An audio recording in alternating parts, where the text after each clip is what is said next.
Lithium ব্যাটারির মধ্যে সবথেকে জনপ্রিয় হলো 18650 মডেলের লিথিয়াম আয়ন ব্যাটারি। কম বাজেটে বিভিন্ন ডিভাইস রিচার্জেবল করতে আমাদের প্রয়োজন হয় এই লিথিয়াম ব্যাটারির। কিন্তু এই ব্যাটারিগুলো সংগ্রহ করতে গিয়ে আমরা বিভিন্ন ধরনের সমস্যার সম্মুখীন হয়ে থাকি। সবগুলো 18650 মডেলের হলেও কোম্পানি এবং ডিজাইন ভেদে বিভিন্ন ক্যাপাসিটির ব্যাটারি আমরা মার্কেটে দেখতে পাই।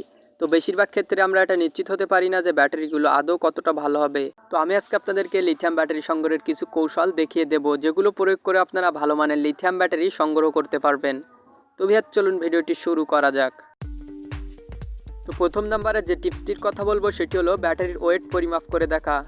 তো স্বাভাবিকভাবে একটি সেলের ওয়েট থাকে 30 গ্রামের মতো, কিন্তু বেশি ভালো মানের ব্যাটারিগুলো 35 থেকে 40 গ্রাম হয়ে থাকে, আর ডুপ্লিকেট ব্যাটারিগুলোর ওয়েট থাকে 25 গ্রামের মতো। কিন্তু আমরা ব্যাটারি কিনতে যাওয়ার সময় কোনো ধরনের ওয়েট মেশিন নিয়ে যাব না, তাহলে কিভাবে আমরা ব্যাটারির ওয়েট পরিমাপ করতে পারি? তো দুইটি ব্যাটারি আমরা দুই হাতে নিয়ে তুলনা করে দেখতে পারি কোন ব্যাটারির ওয়েট সবথেকে বেশি। তো বন্ধুরা, আমার কাছে একটি ড্যামেজ ব্যাটারি আছে এবং এই ব্যাটারিটির ওয়েট 35 গ্রাম, কিন্তু আমার হাতে থাকা নতুন ব্যাটারিটির ওয়েট 30 গ্রাম। তো আপনি বাসা থেকে ভালো মানের একটি ব্যাটারি নিয়ে এর সাথে তুলনা করে দেখতে পারেন কোন ব্যাটারিটির ওয়েট সবথেকে বেশি।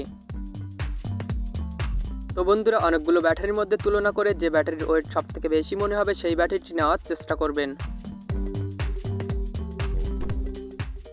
এরপর 2 নম্বরে যে টিপসটির কথা বলবো সেটি হলো ব্যাটারির চার্জিং ভোল্ট মেপে দেখা। স্বাভাবিকভাবে একটি সেলে ফুল চার্জ করলে এর ভোল্ট থাকে 4.2 ভোল্ট। তো এই ব্যাটারি দুটি নিয়ে আসার পরে আমি চার্জ করেছিলাম, সেজন্য 4.2 ভোল্টস দেখাচ্ছে। কিন্তু এই ব্যাটারি দুইটিতে আমি এখন চার্জ করিনি। তো এর ভোল্ট মেপে দেখবো স্বাভাবিকভাবে একটি নতুন ব্যাটারিতে কত ভোল্ট থাকে।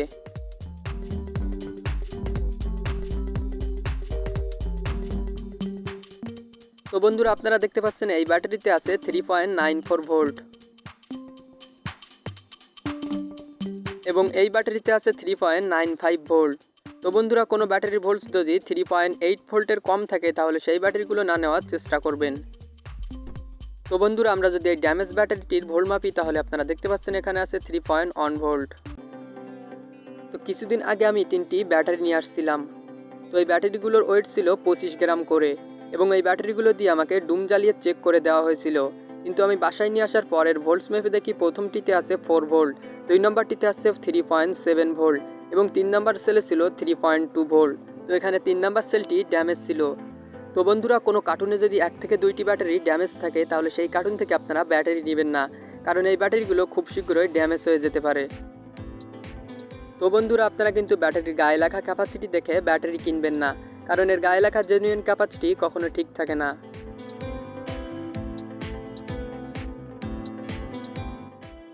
তো সর্বশেষ যে টিপসটির কথা আপনাদেরকে বলে দিব, এই টিপসটি ফলো করে কিন্তু আমি ব্যাটারি সংগ্রহ করি। তো আপনারা যদি খেয়াল করেন তাহলে দেখতে পাবেন এখানে 4টি ব্যাটারি একই ধরনের এবং একটি ব্যাটারি একটু ভিন্ন ধরনের। তো কিছুদিন আগে আমি এরকম 3টি ব্যাটারি দিয়ে একটি পাওয়ার ব্যাংক তৈরি করে দেখিয়েছিলাম। এই ব্যাটারিগুলোর মান মোটামুটি ভালো হয়, আমি এরকম আরও 3টি ব্যাটারি নিয়ে আসছি। আর এই ব্যাটারিটি একটি নিয়ে আসার কারণ হলো এই ব্যাটারিটিকে আমি চালিয়ে দেখব, যদি এর মান ভালো হয় তাহলে পরবর্তী সময় এরকম আরও অনেকগুলো ব্যাটারি আমি সংগ্রহ করে নিব।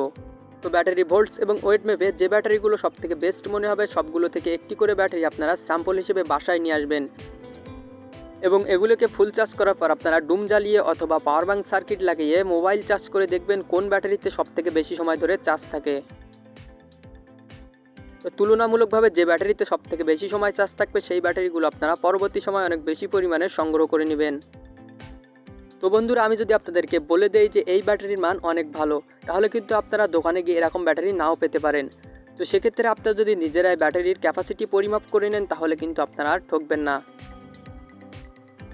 তো ভিউয়ার্স, ভিডিওটি ভালো লাগলে অবশ্যই একটি লাইক করবেন, আর এরকম নতুন নতুন ভিডিও পেতে চাইলে চ্যানেলটি সাবস্ক্রাইব করে পাশে থাকা বেল আইকন অল প্রেস করে দিবেন।